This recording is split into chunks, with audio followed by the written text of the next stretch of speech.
Top के जर्नैल हैं, jail भी करें, कोड़े भी मारें, 2.6 खरब रुपए सालाना दे रहे हैं अमारात। शुगर माफिया है, वो साल के 300 अरब रुपए लेकर जा रहा है। आपको फ़र्क ही नहीं पड़ता कि कोई ज़िंदा है, कोई मर रहा है। पुलिस से तो लोगों को डर लगता है, जिसके पास अपने गार्ड ना हो, वो तो डरता है यहाँ की सिक्योरिटी से।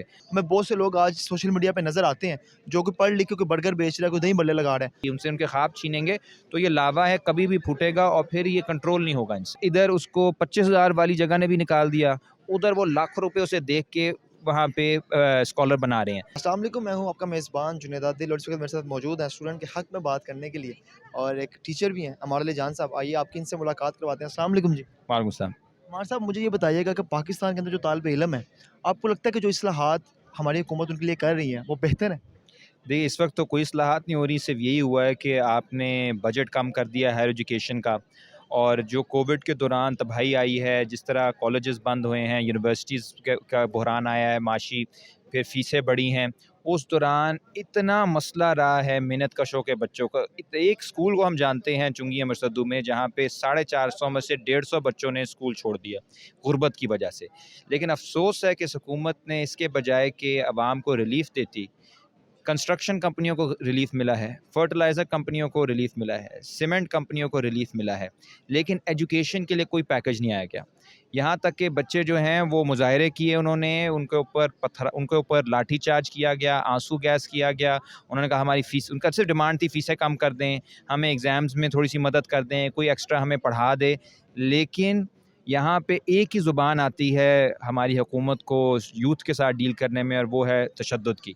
तो मैं तो समझता हूँ जिस तरफ हम जा रहे हैं उस तरफ अब तालीम जो है वो हक़ नहीं रहा, वो तजारत का हिस्सा है। जो जिसके पास पैसा है वो अच्छी तालीम हासिल कर रहा है, और बाकी जो आम आवाम है उनके बच्चे बेयार मददगार हैं। पाकिस्तान मुस्लिम लीग नून की हुकूमत के अंदर बच्चों में लैपटॉप तकसीम किए जाते थे। इस वक़्त वो स्कीम भी बंद कर दी गई है और लैपटॉप की जो कीमत है वो बहुत ज़्यादा है। बहुत से गरीब बच्चे हैं जो पढ़ने वाले होते हैं, उन्हें वो लैपटॉप मिल जाता था और उनकी आगे की पढ़ाई आसान हो जाती थी। लेकिन अब वो स्कीम भी बंद हो गई है। तो आपको नहीं लगता कि ये स्टूडेंट्स के लिए मज़ीद मुश्किलात पैदा हो गई? बिल्कुल, हम तो कहते थे कि वो लैपटॉप भी कम है, बच्चों का तो बहुत हक़ है। मलिक रियाज़ के मुकाबले में तो बच्चों का बहुत ज़्यादा हक़ है। हमारे जो सारे यहाँ पे टॉप के जर्नैल हैं, सियासतदान हैं, ब्यूरोक्रेट हैं, उनके मुकाबले में जो हमारा फ्यूचर है, जो यूथ है, उसको तो जितना पैसा दिया जाए, उस पे पैसा लगाया जाए, कम है। ये अब आप देखें कि यहाँ पे हायर एजुकेशन के लिए 40 अरब रुपए इन्होंने इस वक़्त मुख्तस किए हुए हैं। और आपका जो शुगर माफिया है, वो साल के 300 अरब रुपए लेकर जा रहा है, जिन्हें मरात 300 अरब की मिल रही हैं। तो आपकी प्रायोरिटी जब ये हो कि आप गन्ना माफिया और आप गंदम माफिया और आप जो लैंड माफिया, उसको आप कुल मिला के इस वक्त 2.6 खरब रुपए सालाना दे रहे हैं मरात, और तालीम के बाद आप कहें कि यार बहुत ज़्यादा पैसा लग रहा है, हम ये स्कॉलरशिप भी काट लेंगे, हम ये लैपटॉप स्कीम भी काट लेंगे, हम फ़ीस भी बढ़ा देंगे। तो इसका मतलब है कि आपने फ़ैसला कर लिया है कि आवाम को आपने अनपढ़ रखना है, बेशऊर रखना है, जाहिल रखना है, और उनको आपने कोई मौका नहीं देना ज़िंदगी में आगे जाने के लिए। और ये अब बच्चों को भी समझ आ गई है, स्टूडेंट्स को भी समझ आ गई है, और इसी वजह से वो आज शोर मचा रहे हैं और लड़ रहे हैं। सरकारी स्कूलों के अंदर तालीम का जो निज़ाम है वो बेहतर क्यों नहीं हो पा रहा? उस पे कोई अटेंशन नहीं है ना, अपने मिनिस्टरों के बच्चे तो वहाँ जा रहे नहीं हैं। वो तो जिन स्कूलों में जा रहे हैं वहाँ महीने की फ़ीस 50,000 रुपए है, तो 50,000 रुपए में तो ठीक है, जैसा भी प्रोडक्ट वो बना देंगे। लेकिन असल तो बात है कि आपको पब्लिक की अगर इज़्ज़त होगी तो पब्लिक सेक्टर ठीक करेंगे ना। आपको पब्लिक की जब इज़्ज़त ये है कि आपको फ़र्क ही नहीं पड़ता कि कोई ज़िंदा है, कोई मर रहा है, आप अस्पतालों में जाके देख लें, सरकारी अस्पतालों के क्या हालात हैं। तो उससे साबित क्या होता है? उससे साबित ये होता है कि आप ये हुक्मरानों की नज़र में जो पब्लिक है, जो अवाम है, जो शहरी है, उनकी जान की कीमत क्या है? तो जान के साथ जो लोग इस तरह कर रहे हैं, आप पानी पी लें, पब्लिक का पानी पी लें। आप नेस्ले का अगर पानी आप नहीं अफ़ोर्ड कर सकते, जो आप पब्लिक में आप पानी पीते हैं, आप जो हवा हम ले रहे हैं, अब तो एयर प्यूरीफायर में बैठ रहे हैं ये अंदर, ये तो हवा भी निजी हो गई है, ठीक है? सिक्योरिटी जो है वो भी निजी हो गई है। पुलिस से तो लोगों को डर लगता है, जिसके पास अपने गार्ड ना हो, वो तो डरता है यहाँ के सिक्योरिटी से। हर चीज़ आपने पब्लिक से ख़त्म कर दी है, तो तालीम तो बहुत छोटी चीज़ है। पाकिस्तान के अंदर आपने बहुत से स्टूडेंट्स की तरबियत भी की है। पाकिस्तान के अंदर कोरोना के बाद जो बेरोज़गारी है उसमें बहुत एक ह्यूज नंबर ऑफ इंक्रीज़ जो है वो देखा गया है। तो जो तालिब इल्म है ना वो बहुत ज़्यादा डीमोटिवेटेड हो गए हैं। उन्हें लगता है कि उन्हें नौकरी नहीं मिलेगी। अगर उनके पास डिग्री भी है, हमें बहुत से लोग आज सोशल मीडिया पे नज़र आते हैं जो कि पढ़ लिख के कोई बर्गर बेच रहा है, कोई दही बल्ले लगा रहा है। तो अगर इस तरह ही चलता रहेगा तो बच्चे तालीम से आपको नहीं लगता कि बदज़न होते जाएँगे? वो ऐसा ही हो रहा है, और लोगों को उम्मीद थी आज से 15-20 साल पहले तक कि अगर हम तालीम हासिल करेंगे तो हम ज़िंदगी में आगे जाएँगे। बहुत सारे ऐसे वाक़यात भी थे। लेकिन अब लोगों को नज़र आ रहा है कि निज़ाम के अंदर कोई गुंजाइश ही मौजूद नहीं है। लोग जो हैं वो मेहनत भी कर रहे हैं, वो पिंडों से आ रहे हैं, गरीब माँ-बाप के बच्चे मेहनत करके, माँ-बाप भी मेहनत करते हैं, बच्चे भी करते हैं। इधर आके उन्हें अंग्रेज़ी भी सीखनी पड़ती है, उन्हें अपना बोलने का तरीका भी चेंज करना, हर वो चीज़ वो करने की कोशिश करते हैं जो सिस्टम उन्हें बताता है करो, उसके बावजूद उनका कोई फ्यूचर नहीं है।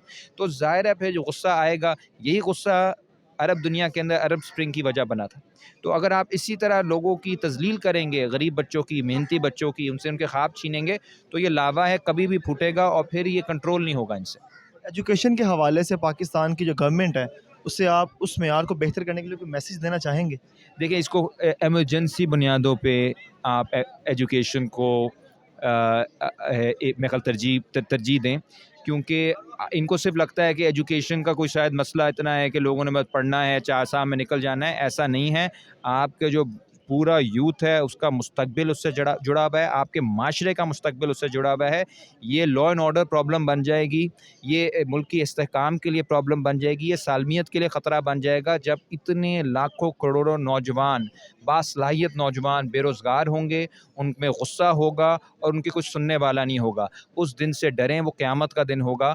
आप अभी से इसको हंगामी बुनियादों के ऊपर आप तालीमी निज़ाम को ठीक करें और साथ-साथ लोगों को नौकरियाँ दें। और मेरा आखिरी सवाल कि पाकिस्तान के अंदर बहुत से ऐसे जो स्टूडेंट्स हैं, वो बाहर के मुल्कों का रुख कर रहे हैं।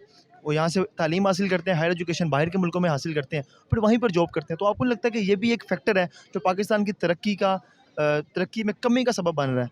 ज़ाहिर है जब उनको इधर उनकी तज़लील होगी, हमारे अभी दोस्त हैं कि उनको निकाल दिया गवर्नमेंट कॉलेज से पिछले साल क्योंकि उन्होंने उस तरह से पढ़ाने की कोशिश की जैसे बाहर पढ़ाते हैं कि जी खुल के बात हो। आज उनको अमेरिका में एक यूनिवर्सिटी ने फुल स्कॉलरशिप दे दी है। तो इधर उसको 25,000 वाली जगह ने भी निकाल दिया, उधर वो लाखों रुपए उसे देख के वहाँ पे स्कॉलर बना रहे हैं। तो वो किसको प्रेफ़र करेगा? देखिए ना, आप इतना बड़ा इम्तिहान तो ना लें अवाम से। हुब्बुल वतनी का भी होता है ना कि मोहब्बत हर किसी को पाकिस्तान के लिए मोहब्बत है। लेकिन आप ऐसा अगर इम्तिहान लेंगे कि आप तज़लील भी करें, बेरोज़गारी भी दें, कोई आगे से उफ़ करे तो उसको फिर जेल भी करें, कोड़े भी मारें, पर्चे भी करें और एंड में वो कहे यार मुल्क के लिए मुल्क कभी कभी बाहर नहीं जाऊँगा। ये इस इंसान की भी एक कैपेसिटी होती है और ये उनकी कैपेसिटी को टेस्ट कर रहे हैं। इस टेस्ट इनकी लिमिट लो की टेस्ट करने के बजाय, उनका इम्तिहान लेने की बजाय उनको उनके हकूक़ दे दें। बहुत शुक्रिया मेरे साथ इस वक़्त हमारे लिए जान साहब मौजूद थे और स्टूडेंट्स के हवाले से इनका क्या नज़रिया है वो आपने सुना। अपने मेज़बान जुनैद आदिल को दीजिए इजाज़त। अल्लाह निगहबान।